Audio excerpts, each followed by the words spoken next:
तो मैं वाई पूरन जी को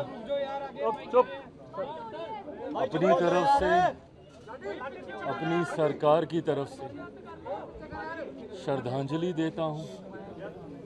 जिस तरीके से ये दुखद घटना घटी है, इसने कहीं ना कहीं, इस घटना ने समाज की उन कुरीतियों को उजागर करने का काम किया,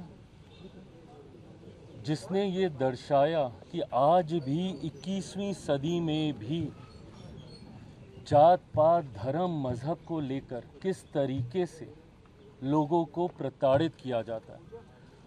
उनकी जाति के आधार पर उनके साथ भेदभाव किया जाता है। और ये कहीं ना कहीं इस समाज के लिए ही नहीं, पूरे देश के लिए ये चिंता का विषय है कि आज एक तरफ भारत को विश्व के पटल पर, विश्व के मानचित्र पर हम लोग एक शक्ति के तौर पर प्रस्तुत कर रहे हैं। आज हम लोग चांद पर जा रहे हैं, आज हम लोग बड़े बड़े कार्य कर रहे हैं, और वहीं दूसरी तरफ हमारे देश में एक अधिकारी, एक अफसर, उसके साथ इस तरीके की प्रताड़ना की जाती है कि अंत में उनको अपना जीवन गंवाना पड़ता है। ये दर्शाता है कि किस तरीके से जातीयता का जहर समाज में घोलने का कार्य कुछ लोगों के द्वारा किया जाता है, और ये हम सब के लिए एक चिंता का विषय है।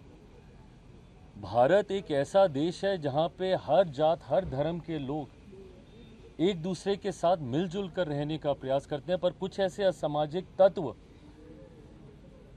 इस भाईचारे की भावना को तोड़ने की सोच रखते हुए इस तरीके से प्रताड़ित करते हैं।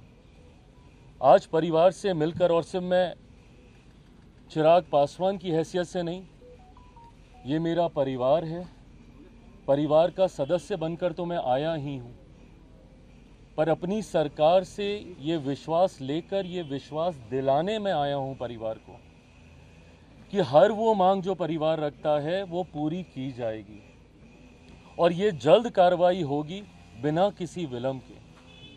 आज जिस तरीके से स्वर्गीय पूरन जी का अभी तक अंतिम संस्कार नहीं हुआ, ये एक परिवार के लिए भी उतनी ही चिंता का विषय है, उतना ही दुखी करने वाला ये विषय है।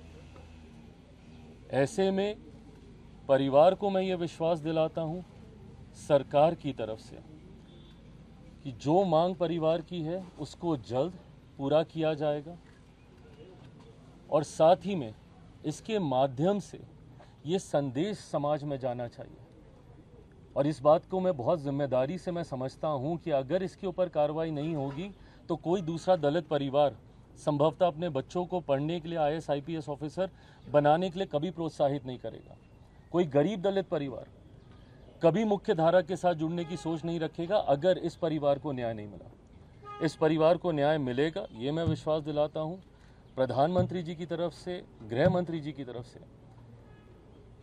ये जितने भी दोषी हैं, भले वो कितने भी बड़े पद पर क्यों ना बैठे हों, उनके ऊपर सख्त से सख्त कार्रवाई होगी, और ये प्रेसिडेंस यहाँ से सेट किया जाएगा कि भविष्य में कोई अपने पद का दुरुपयोग करके किसी दूसरे अधिकारी के साथ इस तरीके की प्रताड़ना ना करे। ये वादा करता हूँ। ये मेरा परिवार है, अवनीश जी मेरी बहन है, मेरे परिवार को न्याय मिले, इसकी लड़ाई ये परिवार अकेला ही नहीं, इनके साथ मैं भी मिलकर लड़ूंगा। पासवान जी, एक सवाल, डीजीपी को हटाया गया, डीजीपी को छुट्टी पे भेजा गया, एसपी रोहतक को भी एक तरह से ट्रांसफर किया गया, दूसरी पोस्टिंग नहीं आई है, क्या लगता है अब परिवार इस पे सहमत होगा? आपकी क्या बात हुई अंदर की, वो पोस्टमार्टम के लिए? मेरी सारी बातें हुई हैं और ये परिवार के बीच की बात है। कार्रवाई होती हुई, सख्त कार्रवाई होती हुई, और कोई भी दोषी ना बचे, ये विश्वास जरूर मैं मेरे मुख्यमंत्री से भी मेरी बातचीत हुई, गृह मंत्री जी से मेरी बातचीत हुई है। तमाम जगह से बातचीत करने के बाद आज पूरी अथॉरिटी के साथ मैं यहाँ परिवार से मिलने आया।